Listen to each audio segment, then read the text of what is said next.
Hello friends, मेरे dazzle classes में आप लोग का बहुत बहुत फिर से नए सेशन में स्वागत करता हूँ। तो आज है 6 दिसंबर। ठीक है, तो आज है 6 दिसंबर। 6 दिसंबर से जितने भी करंट अफेयर्स के क्वेश्चन बनेंगे यहाँ से हम कवर करेंगे। जो भी एग्ज़ाम के आप प्रिपरेशन कर रहे हैं, SSC, railway, UPSC, police constable, कोई भी स्टेट के एग्जाम हो, सेंट्रल गवर्नमेंट के एग्जाम हो, छोटी छोटी प्यून तक के एग्जाम में क्वेश्चन आपसे पूछे जाते हैं। चलिए स्टार्ट करते हैं सेशन को। हाल ही में जो है हर साल भारतीय नौसेना दिवस कब मनाया गया है, तो इसको हम 4 दिसंबर को हर साल हम मनाते हैं। क्यों मनाया जाता है? भारतीय नौसेना, ठीक है, जो हमारे नौसेना है, इनके जो है आप सभी को पता, हमारे जो सेना, हम जो अभी वहाँ पे जो रक्षा करते हैं, इसी उद्देश्य से हम यहाँ पे जो है सेफ रहते हैं। भारतीय नौसेना की बहादुरी, उनकी शौर्य और जज्बे को सलाम करने के लिए हर साल, ठीक है, हमारे पूरे भारत भर में, देश भर में 4 दिसंबर को ये दिन भारतीय नौसेना दिवस के रूप में हम मनाते हैं। ठीक है, भारतीय नौसेना की उपलब्धियों को याद करने के, ठीक, उपलक्ष्य में नौसेना के सैन्य ताकत को ये जो है पहचानने के उद्देश्य से इसको मनाई जाती है। देखिए, जो हमारे भारतीय नौसेना की, इनके वीरता, समर्पण और देश की समुद्री सीमाओं रक्षा में इनकी महत्वपूर्ण भूमिका होती है, इसी उद्देश्य से इसको मनाई जाती है। यहाँ बात करते हैं, यहाँ पे हमारे भारतीय नौसेना, इंडियन नेवी की अगर मैं बात करूँ, ठीक है, ये हमारा भारतीय नौसेना की स्थापना कब किया गया था? तो इसकी जो स्थापना आपका 26 जनवरी 1950 को स्थापना यहाँ पे किया गया था। ठीक है, और ये जो है हर साल में देखेंगे यहाँ पे जो है ये जो नेवी दिवस, अभी जैसे मैंने बताया, यहाँ पे इसका हेडक्वार्टर न्यू दिल्ली में इसका हेडक्वार्टर है। और अभी इसके जो है नौसेना अध्यक्ष कौन है? ठीक है, अभी भारत के नौसेना अध्यक्ष हैं एडमिरल आर हरि कुमार। अभी जो है हमारे आर हरि कुमार, याद रखिएगा, हमारे भारतीय नौसेना के जो है सेना अध्यक्ष हैं। और उप सेना अध्यक्ष कौन है? तो एडमिरल जो संजय जगजीत सिंह जो है अभी जो है उप नौसेना अध्यक्ष है, इसको आपको याद रखना है। अगला क्वेश्चन चलिए देखते हैं। तो इसको इस बार जो है स्वर्ण जो है पदक, इसके जो बिहार पवेलियन को 43वें भारतीय अंतर्राष्ट्रीय एक व्यापार मेला है, अंतर्राष्ट्रीय लेवल पे इसका आयोजन किया जाता है हर साल। ये 43वां संस्करण है। ठीक है, ये व्यापार मेले में जो है किस पुरस्कार से सम्मानित किया? तो इसको स्वर्ण जो है पुरस्कार से सम्मानित किया गया है। ठीक है, बिहार मंडप को 43वां एडिशन है भारतीय अंतर्राष्ट्रीय व्यापार मेला। ठीक है, तो इसको आपको याद रख, बिहार की राजधानी है आपका पटना। अभी यहाँ के मुख्यमंत्री कौन है? ठीक है, अभी यहाँ के मुख्यमंत्री नीतीश कुमार अभी यहाँ के मुख्यमंत्री। और जी ये जो अंतर्राष्ट्रीय व्यापार मेला है, इसका आयोजन यहाँ पे दिल्ली में किया गया था। ठीक है, लेकिन बिहार के यहाँ पे जो इस व्यापार मेला में, ठीक है, यहाँ का अच्छा प्रदर्शन किया गया है बिहार के, इसी उद्देश्य से ये जो है स्वर्ण अवार्ड ये उनको जो है दिया जा रहा है। अच्छा प्रदर्शन को लेके यहाँ पे जो है अवार्ड दिया जा रहा है। अगला क्वेश्चन देखते हैं। हाल ही में राज मनचंदा का निधन हो, या कौन थे लेखक, पत्रकार, स्क्वैश खिलाड़ी, या इनमें से कोई नहीं? इनके बारे में बात करूं, जो स्क्वैश खिलाड़ी हैं राज मनचंदा, ठीक है, हमारे भारत के दिग्गज जो है स्क्वैश प्लेयर थे। ठीक है, स्क्वैश खिलाड़ी थे। इन्होंने हाल ही में, ठीक है, ये जो है महान खिलाड़ी थे और इनके हाल में डेथ हो गई। दिल्ली में अर्जुन पुरस्कार विजेता भी रह चुके हैं, 6 बार के जो है राष्ट्रीय चैंपियन रहे हैं। ठीक है, तो इनका 79 के जो है इस एज में इनका जो है डेथ हो गई थी, इसको आपको याद रखें। तो जाने माने जो है ये स्क्वैश खिलाड़ी थे और अर्जुन पुरस्कार, ठीक है, बहुत सारे जो है इन्होंने जो है अपनी उपलब्धि पाई है, तो इसको आपको याद रखने थे। ऐसे टाइप के क्वेश्चन बहुत इंपॉर्टेंट होते हैं, इसको खास करके याद रखिएगा। हाल ही में रातापानी जो अभ्यारण्य है, किस राज्य का 9वां टाइगर रिजर्व बना है? तो आपका मध्य प्रदेश। ठीक है, मोहन जी अभी यहाँ के मुख्यमंत्री हैं। मध्य प्रदेश की राजधानी है भोपाल। ठीक है, तो रातापानी जो अभ्यारण्य है, ये मध्य प्रदेश का 9वां क्रम का टाइगर रिजर्व है, इसको आपको याद रखना है, आने वाले एग्जाम के लिए मोस्ट इंपॉर्टेंट है, मैं बार बार बोल रहा हूँ। ठीक है जी, तो ये जो रातापानी अभ्यारण्य है मध्य प्रदेश का 9वां टाइगर रिजर्व है, इसको जो है हाल ही में घोषित किया। ये आपका मध्य प्रदेश के रायसेन जिला सुने होंगे। ठीक है, तो मध्य प्रदेश ये जो अभ्यारण्य है रातापानी अभ्यारण्य टाइगर रिजर्व भारत के, ठीक है, मध्य प्रदेश राज्य के रायसेन जिला में स्थित है। ये राज्य की जो है यहाँ के जो राजधानी भोपाल है, यहीं के जो है समीप में आपका स्थित है। कौन से नंबर का है? तो 9वां क्रम का टाइगर रिजर्व, इसको आपको याद रखा। और इसकी जो है जानकारी मोहन यादव जो यहाँ के मुख्यमंत्री हैं, ठीक, इसकी जानकारी घोषणा किया गया है। ये आपका जो है इसमें लगभग 90 बाघ यहाँ पे रहते हैं और टाइगर रिजर्व के नाम से बहुत फेमस है बाघों के अभ्यारण्य के लिए मध्य प्रदेश। अगला क्वेश्चन, हाल ही में किसे वर्ल्ड क्राफ्ट सिटी का टैग मिला है? लेह, लद्दाख, श्रीनगर, या इनमें से कोई नहीं? ठीक है, कहने मतलब ये है श्रीनगर। ठीक है, जम्मू कश्मीर के अंतर्गत आती है। तो ये जो है यहाँ पे जो है जो श्रीनगर है वर्ल्ड क्राफ्ट सिटी, ये क्यों मिला गया है? तो ये जो एक जम्मू श्रीनगर जो शहर यहाँ पे इसको विश्व, ठीक है, विश्व शिल्प परिषद, ये विश्व शिल्प जो परिषद जो है, इसको वर्ल्ड क्राफ्ट सिटी का प्रमाण पत्र दिया गया है। आप देखेंगे बहुत सारे जो मेला वगैरह रहता है तो क्राफ्ट से संबंधित बहुत सारे आपको जो है देखने को मिलती है। इसी तरह वर्ल्ड क्राफ्ट सिटी के रूप में श्रीनगर को मान्यता दी है। शहर में यहाँ की समृद्ध सांस्कृतिक विरासत और यहाँ के जो कारीगरों की, यहाँ पे उनके जो है शिल्प कला का प्रमाण पत्र दिया गया। यहाँ के कारीगर अपने हाथों से जो है क्राफ्ट वगैरह भी बनाते हैं, ठीक है। यहाँ के जो प्रशासक है मनोज सिन्हा, ठीक है, ये यहाँ पे जो है मतलब जो है मतलब इनको डेवलप करने, आगे बढ़ाने के उद्देश्य से भी जो है मोटिवेट किए गए हैं, ठीक है। तो यहाँ के जो कारीगरी अपने उनके हाथों में देखने को मिलती है, इसीलिए इसको जो है ये वर्ल्ड जो क्राफ्ट सिटी के रूप में टैग मिला है। छठा क्वेश्चन है, हाल में ऑक्सफोर्ड यूनिवर्सिटी ने किस वर्ड ऑफ द ईयर घोषित किया है? तो ब्रेन रोट, ब्रेन रोट को जो है ऑक्सफोर्ड यूनिवर्सिटी ने इसको वर्ड ऑफ द ईयर घोषित किया गया है। बी ऑप्शन, ये आने वाले एग्जाम के लिए बहुत इंपॉर्टेंट क्वेश्चन, इसको याद रखिए। तो आइए इसके बारे में हम जानते हैं। इसको जो है वर्ड ऑफ द ईयर, ठीक है, ऑक्सफोर्ड यूनिवर्सिटी के द्वारा जाना माना यूनिवर्सिटी है, ठीक है। तो ये जो यूनिवर्सिटी है इसको वर्ड ऑफ द ईयर घोषित क्यों किया गया है, अगर इसका मतलब क्या होता है, तो ये आज से करीब लगभग 170 साल, ठीक है, 170 साल इस शब्द का पहले बार जो ब्रेन रोट शब्द का इस्तेमाल किया गया था।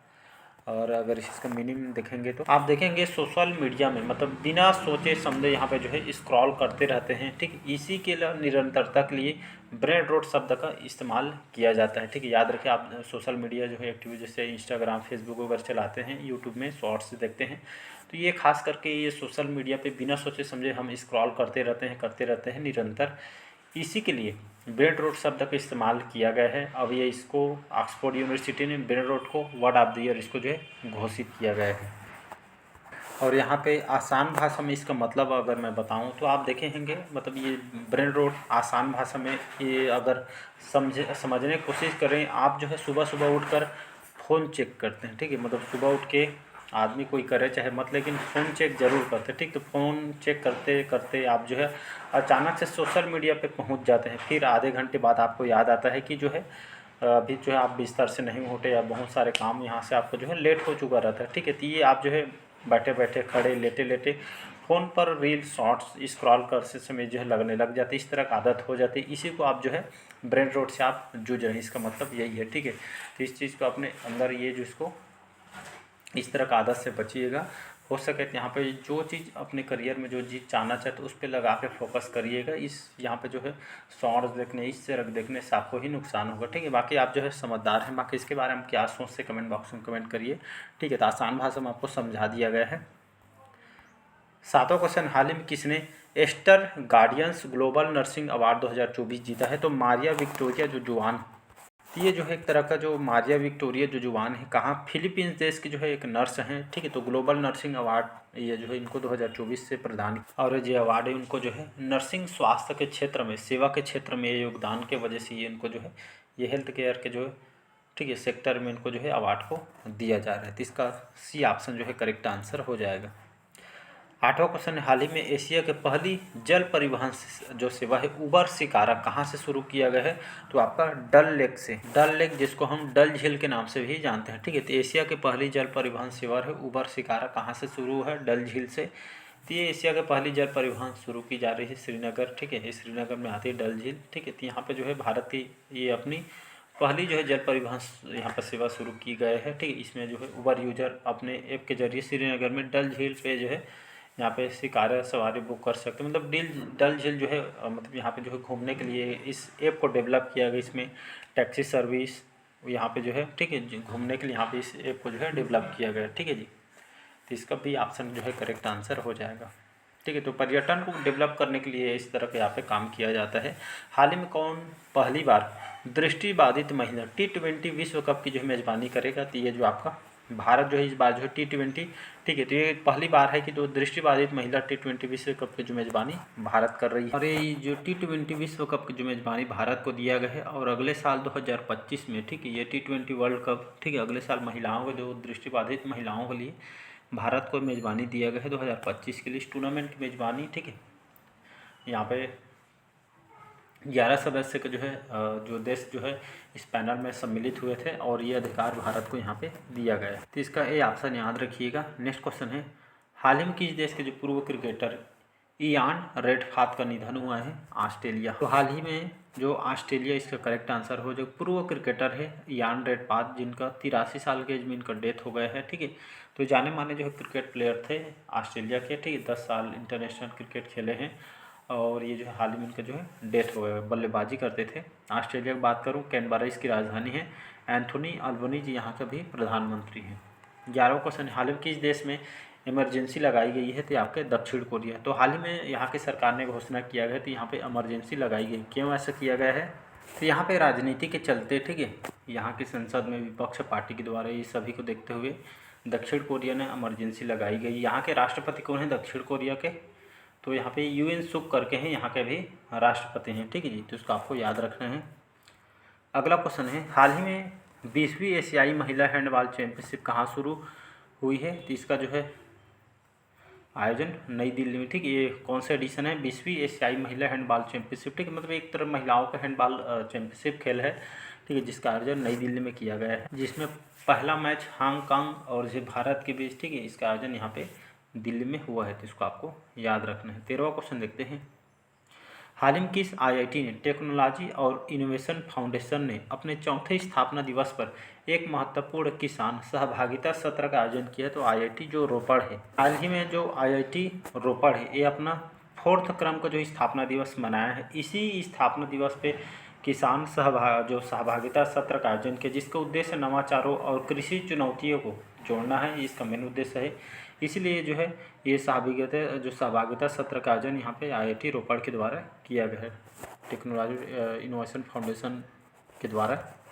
और आईआईटी जो इंडियन इंस्टीट्यूट ऑफ टेक्नोलॉजी जो संस्थान, ये आपका रोपड़ पंजाब के अंतर्गत ये जो संस्थान आता है, तो इसको आपको याद रखना है। अगला क्वेश्चन है, हाल ही में केंद्रीय और पर्यावरण, वन और जलवायु परिवर्तन जो राज्य मंत्री है कीर्तिवर्धन सिंह ने दिल्ली के राष्ट्रीय प्राणी उद्यान में नैनो बबल तकनीक के जो है कितने दिवसीय परीक्षण का उद्घाटन किया है? तो लगभग सी ऑप्शन 15 हो जाएगा, ठीक है। सी ऑप्शन याद रखिए। इसका मेन उद्देश्य यही है, ठीक है, इस परीक्षण को उद्धार करने का। जो केंद्रीय जो हमारे जो मंत्री हैं कीर्तिवर्धन, ठीक है, तो जलीय, ठीक है, मतलब जल में रहने वाले जलीय जानवरों को स्वास्थ्य को बढ़ावा देने के लिए ये दिल्ली में पानी के सफाई शुद्धिकरण के लिए नैनो बबल टेक्नोलॉजी यहाँ पे इन्होंने लॉन्च किया है। तो एक तरह का अच्छा भी है, ज़रूरी है। हाल ही में जारी आंकड़ों के अनुसार देश में बाघों की संख्या कितनी पहुंच गई है?